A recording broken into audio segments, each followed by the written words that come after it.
एक कहावत याद आ रही है सवाल से, मेरी चाची की मूछें होती तो वो चाचा कहलाती। देखिए इन्होंने ये किया, ऐसा हो सकता है भारतीय जनता पार्टी की वोट खाई, हमें उससे ज्यादा वोट मिल सकती है। कहां पे लिखा हुआ है, किसको पता है किसकी वोट किसको मिली है, किसकी वोट किसका नहीं? राजनीतिक आतंकवाद हुआ, हमने ईडी भेजी, हमने सीबीआई भेजी, हमने ये शिकायत करी, हमने वो केजरीवाल अरेस्ट होते हैं, उसके 1 महीने बाद वो उसी कंप्लेन करने वाली पार्टी के साथ जाके लोकसभा में गठबंधन करता है। रुख बदल गया, जज्बात बदल गए, हालात बदल गए, सब बदल गया।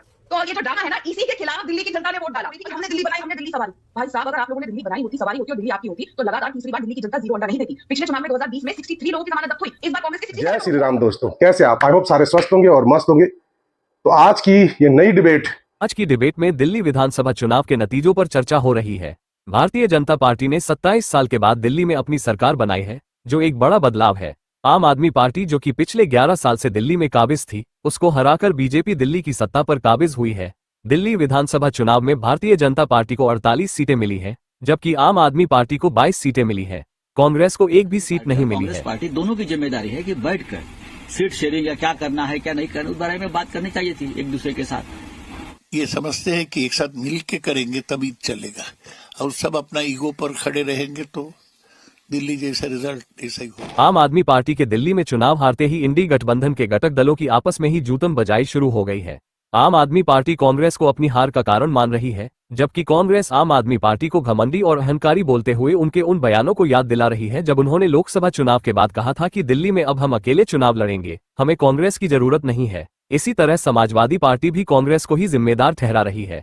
इन सब की जूतम बजाई के बीच भारतीय जनता पार्टी मजे ले रही है और बोल रही है कि जिसने भी कांग्रेस के साथ गठबंधन किया, उसका बोरिया बिस्तर बंद गया। डिबेट में कांग्रेस की तरफ से हरनाम सिंह, भारतीय जनता पार्टी की तरफ से राधिका खेड़ा और आम आदमी पार्टी की तरफ से संजीव नासियार भाग ले रहे हैं। तो देखते हैं किस तरीके से राधिका खेड़ा ने आम आदमी पार्टी और कांग्रेस के गठबंधन को ठग बंधन बताते हुए उनके चेहरे से नकाब उतारा, और कांग्रेस और आम आदमी पार्टी के प्रवक्ताओं ने बीजेपी के प्रवक्ता के कटाक्षों का जवाब देते हुए क्या कहा। तो शुरू करते हैं इस धमाकेदार डिबेट को। चालू करो बे। जो हमारे कांग्रेस के मेहमान हैं उनको भी सुन लें। और हरनाम जी, कांग्रेस सांसद प्रियंका गांधी, उनका ये बयान है कि ये रिजल्ट आने ही थे। उन्होंने कहा हर मीटिंग से ये साफ हो रहा था कि लोग बदलाव चाहते थे, उन्होंने बदलाव के लिए वोट किया। तो जब आप लोगों को लग रहा था कि लोग बदलाव चाहते थे, उसके बावजूद आप लोगों ने बीजेपी को एक तरीके से फायदा पहुंचाने का काम किया। आप लोगों ने वो झुककर कोशिश नहीं की कि चलिए अरविंद केजरीवाल को साथ ले ले, बदलाव होना ही है तो हमारे साथ मिलकर हो और बीजेपी को सत्ता से दूर किया जाए। आप लोगों ने वो फील्ड दे दिया कि बीजेपी आए, आम आदमी पार्टी को भले हटाए। देखिए, जैसे पार्लियामेंट का चुनाव हुआ, इनके प्रदेश अध्यक्ष गोपाल राय और केजरीवाल साहब ने खुद ही स्वयं अपने आप घोषणा कर दी कि इंडिया गठबंधन नहीं है, दिल्ली में हम स्वतः अलग से चुनाव लड़ेंगे। और शायद उन्हें ओवर कॉन्फिडेंस था कि हम अपने आप ही चुनाव जीत लेंगे। और जब एक सामने वाली पार्टी अपने आप ही कह रही है कि हम अलग चुनाव लड़ेंगे, तो कांग्रेस पार्टी ने भी फिर निर्णय लिया कि ठीक है, आप अलग चुनाव लड़ेंगे तो हम भी अपनी तैयारी करते हैं। और कांग्रेस पार्टी एक राजनीतिक पार्टी है, कोई एनजीओ तो है नहीं। अगर जब हम चुनाव लड़ेंगे तो स्वाभाविक है इनसे सवाल जवाब भी करेंगे, हिसाब किताब भी मांगेंगे। 10 साल से तो आम आदमी पार्टी की सरकार थी, और जिस तरीके से इनके क्रियाकलाप से, जिस तरीके से इनके कारनामे थे, वो तो जग जाहिर नजर ही आ गया। इनके जितने तमाम बड़े नेता जो भ्रष्टाचार के आरोपों से घिरे रहे और जेल तक गए, वो तमाम नेता बुरी तरीके से हारे। चाहे अरविंद केजरीवाल हो, चाहे सिसोदिया हो, चाहे सौरभ भारद्वाज हो, चाहे सत्येंद्र जैन हो, चाहे दुर्गेश पाठक हो, तमाम लीडरान जो है हारे हैं। शतान झगड़े, एलजी से बार पिटाई कुटाई, अफसरों से अफसर को घर बुलाकर मारना पीटना, प्रताड़ित करना, ये तमाम मुद्दे जितने थे, ये सब मुद्दे केजरीवाल जी के खिलाफ थे। और ये केजरीवाल जी को अब समझना पड़ेगा और आत्मलोकन भी करना पड़ेगा। वो तो करेंगे, लेकिन मेरा सवाल आपसे है कि आपके लिए चिंता का विषय नहीं है कि 2-2 बार, वो जो प्रधानमंत्री कल अपने भाषण में कह रहे थे कि 6 बार आप लोगों को जीरो आया, डबल हैट्रिक जीरो की आप लोगों ने लगाई, और कुल मिलाकर के ये आंकड़ा है कि 67 उम्मीदवार आपके, उनकी जमानत जब्त हो गई। तो किसका भला हुआ ये अलग अलग चुनाव लड़कर? हरनाम जी, नहीं, वो बात बिल्कुल ठीक कह रहे हैं कि कांग्रेस के लिए बहुत सोचने का विषय और आत्मचिंतन का विषय भी है कि हमारा जो परफॉर्मेंस था वो बिल्कुल बेहतर नहीं रहा, और दिल्ली में हमें और मेहनत करने की जरूरत है, संगठन को चाक चौबंद करने की जरूरत है, और जाहिर है वो हम करेंगे भी। लेकिन इस चुनाव को हमने बहुत ही गंभीरता से लड़ा, बड़ी एकाग्रचित्ता से और बड़ी तेजी से लड़ा। और आपको मैं बता दूं, जितने केस अगर उजागर हुए हैं आम आदमी पार्टी के खिलाफ, ये कोई भारतीय जनता पार्टी ने नहीं किए। शराब घोटाला कांग्रेस ने उजागर किया था, शीशमहल घोटाला कांग्रेस ने उजागर किया था, बस घोटाला कांग्रेस ने कंप्लेंट दी थी, ये जो एडवर्टाइजिंग घोटाला ये कांग्रेस ने उठाया हुआ है। तमाम जितने लोकायुक्त के मुद्दे उठाए गए, ये सब तमाम भ्रष्टाचार से जुड़े मुद्दे कांग्रेस पार्टी ने मुखरता से उठाए थे, दिल्ली के नागरिकों के लिए, दिल्ली की जनता के लिए। क्योंकि दिल्ली में कांग्रेस ने दिल्ली को बनाया है, संवारा है, दिल्ली को एक नया मॉडर्न रूप जो दिया था वो कांग्रेस ने दिया था। तो इस शहर को हम बर्बाद होते नहीं देख सकते। यहाँ पे बात एक और हो रही थी कि हमने दिल्ली बनाई, हमने दिल्ली सवारी। भाई साहब, अगर आप लोगों ने दिल्ली बनाई होती, सवारी होती और दिल्ली आपकी होती, तो लगातार तीसरी बार दिल्ली की जनता जीरो अंडा नहीं देती। पिछले चुनाव में 2020 में 63 लोगों की जमानत जब्त हुई। तो अरविंद केजरीवाल बार बार कह रहे थे कि आप बीजेपी की बी टीम बनकर काम कर रहे हैं, ये ऐसा नजर आ रहा है। दिल्ली के लेकिन चुनाव तो में। फिर अगर कोई पार्टी लड़ती है तो फिर हरियाणा में वो कौन सी टीम के लिए काम कर रहे थे, गुजरात में वो क्या कर रहे थे, वो आप उत्तराखंड में क्या कर रहे थे, गोवा में क्या कर रहे थे, जहां जहां ये लड़े, जबकि यहाँ इनका कोई वजूद नहीं था उस पार्टी का, और फिर भी वहां जाकर इन्होंने नुकसान किया और भारतीय जनता पार्टी की मदद की। तो देखिए, एक राजनीतिक पार्टी है, जब वो जहां लड़ना चाहती है वो बिल्कुल स्वतंत्र है। आज आम आदमी पार्टी लड़ी, हमें नुकसान हुआ, लेकिन हमने तो कभी रोए गिड़गिड़ाए नहीं ना कि केजरीवाल जी आप गोवा क्यों लड़े, आप उत्तराखंड क्यों लड़े, आप गुजरात क्यों लड़े, आप हरियाणा क्यों लड़े, जबकि हरियाणा में हमें जितना मार्जिन 1% से भी कम था और इन्होंने इतना मार्जिन से लेकर हमें हरवाने का काम किया। लेकिन आज हम ये बात नहीं रख रहे। अगर कोई पार्टी निर्णय करती है कि हमें अलग-अलग लड़ना है तो फिर उसके परिणाम भी उन्हें भुगतने पड़ेंगे। हाँ, आपकी बात का मैं समर्थन जरूर करता हूं कि अगर अरविंद केजरीवाल कांग्रेस पार्टी का समर्थन मांगकर लड़ते तो शायद ये स्थिति ना होती। राधिका, आपका एनालिसिस क्या कहता है? राधिका खेड़ा भी हमारे साथ जुड़ गई हैं। आपका एनालिसिस बताइए राधिका, अगर ये 7 होते तो आपको लग रहा है, क्योंकि अगर ये 7 होते, 14 सीटों पर डेंट पहुंचा है, तो ये सीधा बहुमत का आंकड़ा, अगर ये डेंट न मिलता तो सीधा बहुमत के आंकड़े तक 22 से 36 पर पहुंच जाती बड़े आसानी से आम आदमी पार्टी कांग्रेस को साथ मिला करके। तो आपका फायदा ही हुआ एक तरीके से। जय यमुना मैया। एक कहावत याद आ रही है इस सवाल से, मेरी चाची की मूछें होती तो वो चाचा कहलाती। देखिए, इन्होंने ये किया, ऐसा होना था, ये होना था, ये क्या गारंटी है कि इन्होंने आम आदमी पार्टी की वोट खाई है? ये क्या गारंटी है?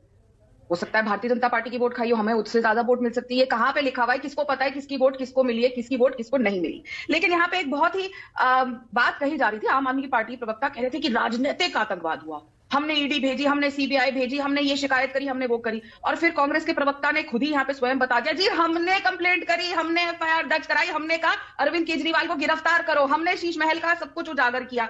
तो भैया, हमने कौन सा राजनीतिक आतंकवाद कर दिया? आपके साथी जिसने सब कुछ उजागर किया, जिसने कहा अरविंद केजरीवाल को जेल डालो, उसी पार्टी के कहने पे शिकायत दर्ज होती है, ईडी सीबीआई अपनी जांच शुरू करती है, और जब अरविंद केजरीवाल अरेस्ट होते हैं उसके 1 महीने बाद वो उसी कंप्लेंट करने वाली पार्टी के साथ जाके लोकसभा में गठबंधन कर लेते हैं। और पूरे चुनाव में उसके बाद असेंबली के वो गाली जो देते रहे हैं एक दूसरे को, हम लगातार ये बात कहते रहे कि आप देखिएगा चुनाव खत्म हो जाने दीजिए, ये लोग एक हो जाएंगे। और ये आपने प्रवक्ता जो आम आदमी पार्टी के थे उनकी भाषा में सुन लिया, वो कह रहे थे देखिए कोई किसी को डेंट नहीं करता, ये नहीं करता। एकदम से रुख बदल गया, जज्बात बदल गए, हालात बदल गए, सब बदल गया।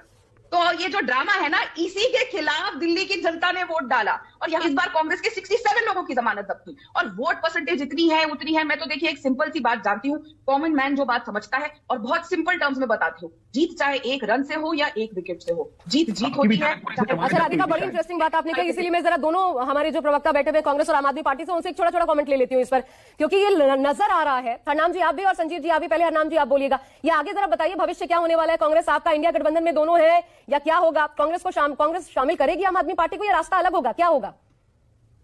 देखिए, इंडिया गठबंधन तो जो बना था वो तो पार्लियामेंट चुनाव के लिए बना था। अब आने वाले समय में क्या गठबंधन बनेगा, इंडिया गठबंधन का कैसा स्वरूप होगा, कौन सी पार्टी आएंगी नहीं आएंगी, ये तो आने वाला समय बताएगा। लेकिन ये बात तय है कि कांग्रेस पार्टी ने जब से देश में राजनीतिक पार्टी बनी है, हमने हमेशा हमारी विचारधारा की लड़ाई के साथ हम लड़ते रहे हैं और लड़ते रहेंगे। और भारतीय जनता पार्टी के साथ ना कभी हमारा समझौता था, ना है, ना रहेगा। और हम भारतीय जनता पार्टी की जो विचारधारा है उसके खिलाफ हम हमेशा खड़े हैं। तो बाकी वो आएंगे तो आप स्वीकार कर लेंगे, दरवाजा खोल देंगे आम आदमी पार्टी के लिए? देखिए, जो भी भारतीय जनता पार्टी को रोकने के लिए, जो भी फासिज्म पार्टी को रोकने के लिए अगर हमारे साथ कांग्रेस के साथ हाथ मिलाना चाहता है, कोई विचारधारा कोई पार्टी आना चाहती है, तो हम उसका खुले दिल से स्वागत करते हैं और करते रहेंगे। हम चाहते हैं कि भारतीय जनता पार्टी इस देश में जिस तरीके से सांप्रदायिकता की और जिस तरीके से बांटने की राजनीति करती है उसको हम बदलना चाहते हैं। कहते कुछ है लेकिन करते कुछ है। दिल्ली में अवसर था, आपने खोल दिया। जी राधिका, जल्दी से एक सवाल इसमें ऐड करिएगा। ये कह रहे हैं विचारधारा की लड़ाई है, जो हमारे साथ एक विचारधारा में बिलीव करते हैं। अरविंद केजरीवाल ने जब अपने राजनीतिक करियर की शुरुआत करी, उन्होंने सोनिया गांधी जी को देश का सबसे भ्रष्ट नेता बताया, उसके बाद शीला दीक्षित जी को दिल्ली का सबसे भ्रष्ट नेता बताया। तो ये उनकी राजनीतिक विचारधारा है कि कांग्रेस भ्रष्ट है, चाहे सोनिया गांधी हो चाहे शीला दीक्षित हो। तो क्या यही विचारधारा कांग्रेस पार्टी की भी है? ये मानते हैं कि भैया हम इनसे हाथ मिला रहे हैं जो सोनिया गांधी और शीला दीक्षित को लगातार भ्रष्ट बताते थे?